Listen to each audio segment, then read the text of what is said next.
Hi అండి. మరొక సరికొత్త వీడియోలోకి స్వాగతం. ఇవాళ మన ఛానల్లో ఒకటి కాదండి 2 రెసిపీస్ చూద్దాం. ఒకటి మనందరికీ ఎంతో ఇష్టమైన చామదుంపల ఫ్రై, అలాగే రెండోది కొబ్బరి మామిడికాయ పచ్చడండి. ఈ రెండు చాలా సింపుల్గా చేసేసుకోవచ్చు. అలాగే రుచి కూడా చాలా బాగుంటాయండి. కార్తీక మాసం కాబట్టి ఉల్లి వెల్లుల్లి లేకుండా కూడా ఈ రెండింటిని మనం ప్రిపేర్ చేసుకోవచ్చు. ముందుగా కొబ్బరి మామిడికాయ పచ్చడిని చూద్దాం పదండి. ఒక పెద్ద సైజ్ కొబ్బరికాయని ముక్కలు చేసుకున్నామండి. అలాగే ఒక మీడియం సైజ్ మామిడికాయ, అదేవిధంగా ఒక 2 స్పూన్ శనగపప్పు, 1 స్పూన్ ఆవాలు, 1½ స్పూన్ మినప్పప్పు, 4-5 ఎండుమిర్చి, 5-6 కరివేపాకు రెమ్మలు, కుకింగ్కి సరిపడే ఆయిల్ అండి, 1 స్పూన్ పసుపు, 1½ స్పూన్ ఉప్పు, అలాగే ఒక పావు స్పూన్ ఇంగువ. అంతే అండి, ఇవే దీనికి కావాల్సిన ఐటమ్స్. ముందుగా ఒక నాన్ స్టిక్ ప్యాన్లో 1 స్పూన్ ఆయిల్ వేసుకొని అది లైట్గా హీట్ అయిన తర్వాత మనం తీసుకున్న ఆవాలు, అలాగే శనగపప్పు, మినపప్పు వేసేసుకుందాం. అది కొంచెం ఫ్రై అయిన తర్వాత ఎండుమిర్చి, కరివేపాకు వేసేసుకొని మంట మీడియం ఫ్లేమ్లోనే ఉంచి ఒక 2 నిమిషాలు చక్కగా ఫ్రై చేసుకుందామండి. వీటిల్లో ఉన్న పచ్చిదనం పోవాలి. అలాగే ఒక పావు స్పూన్ ఇంగువ కూడా వేసేసుకొని ఇవన్నీ ఒకసారి కలుపుకొని మరొక నిమిషం సేపు చక్కగా ఫ్రై చేసుకుంటే ఇవి మంచి గోల్డెన్ బ్రౌన్ వస్తాయండి. ఎప్పుడైనా ఒకటి, మనకి తాలింపు మరీ ఓవర్గా ఫ్రై అయిపోతే పచ్చడికి టేస్ట్ అంత బాగుండదు.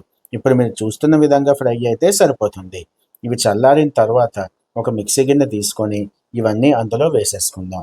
అలాగే వీటితో పాటు మేము ఇందాక చూపించిన విధంగా ఒక పెద్ద సైజ్ కొబ్బరికాయ ముక్కలు చేసుకున్నాం కదండి, వాటిని, అలాగే ఒక మీడియం సైజ్ మామిడికాయని కూడా కట్ చేసి పెట్టుకున్నాం కదా, అది కూడా ఇందులో వేసేసుకుందాం.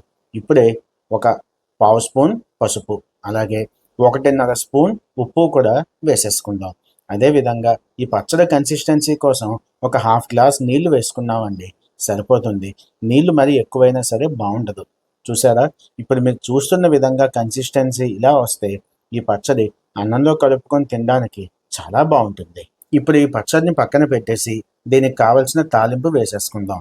అందుకోసం ఒక నాన్ స్టిక్ ప్యాన్లో హాఫ్ స్పూన్ నూనె వేసుకొని ఆవాలు, మినపప్పు, శనగపప్పు లైట్గా ఫ్రై చేసుకున్న తర్వాత ఒక ఎండుమిర్చి, 4-5 కరివేపాకు రెమ్మలు ఫ్రై చేసి పైన వేసేసుకుంటే మన కొబ్బరి మామిడికాయ పచ్చడి రెడీ అయిపోయిందండి.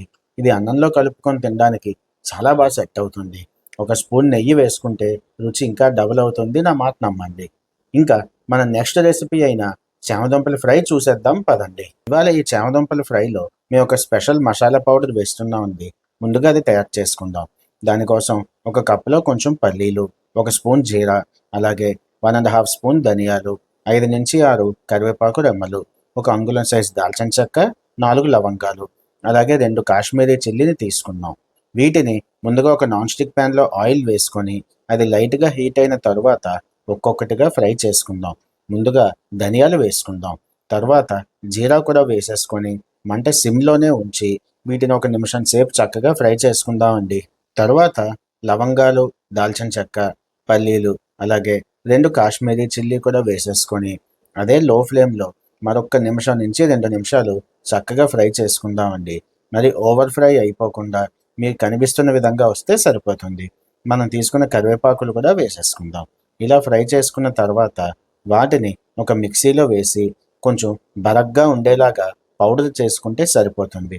మరీ మెత్తగా ఫైన్ పౌడర్ అయితే చేసుకోకండి, అది బంత బాగుండదు.